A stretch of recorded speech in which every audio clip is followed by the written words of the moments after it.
সন্ধ্যা। প্রিয় লেখক এবং কবি ও গল্পকার পুষ্পিতা সেন দুটি বই বৃষ্টিগুলো তরুণ এবং এই নদী এমন নদী। এই বছরই সম্ভবত তার দুটো বই বেরিয়ে গেছে এবং এই নদী এমন নদী যখন বের হয়ে বইমেলা আসছে সাথে সাথে কবিতা আমি পেয়েছিলাম এবং সেদিন রাত্রে সেটা পরিবেশ করে এতই ভালো লেগেছিল গল্পগুলি। মুন্সিফাদি যখন আলোচনা করছিলেন প্রত্যেকটা গল্প আমি আমার টিভিতে ফিরে যেতে পারছিলাম।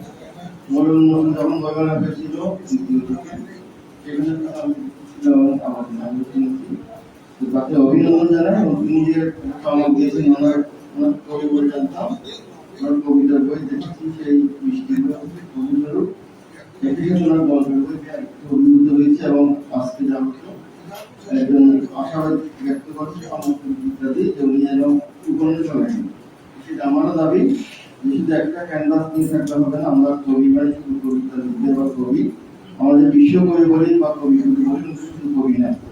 ওনাকে আপনার গীতাঞ্জলির জন্য অনেক পুরস্কার দিয়েছি, কিন্তু উনি আর অনেক সময়ের জন্য অনেক গল্পের জন্য অনেক পুরস্কারের দাবিদার। মানবিকল প্রতিভা থাকবে এবং সেটা প্রকাশ করেন। ওই বিদ্যাদের পুষ্পিতাদের এই বইটা সেটা খুব ভালো লাগছে কবিতার বই।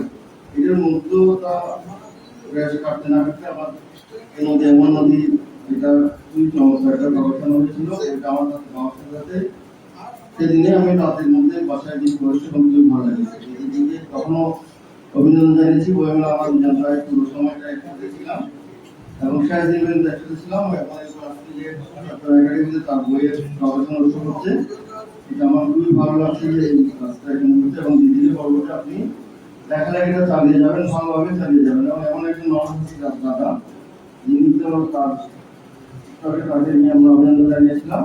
এই যখন যদি সালক থাকে সারথী থাকে আমার মনে হয় আমাদের যারা লেখিকা আছেন তারা কখনোই পথ হারাবেন না, তারা সচল থাকবেন। যারা লেখিকা আছেন নারী লেখকরা অনেককে আমরা হারিয়ে ফেলি। আমার পুষ্পিতা আরো বড় ক্যানভাস আরো বড় জায়গায় আমি ভালোভাবে দেখতে চাই। ধন্যবাদ। অসংখ্য ধন্যবাদ।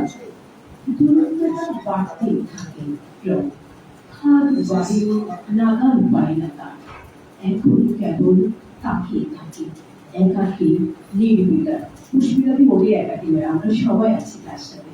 এবার তার গল্পগ্রন্থ এমনি এমন নদীর আলোচনা নিয়ে আসবে বিশিষ্ট শিক্ষাবিদ ডক্টর আনোয়ারা আলম। আমরা জোরে হাত তালি দিয়ে আপনাকে স্বাগত অভিনন্দন জানাবো।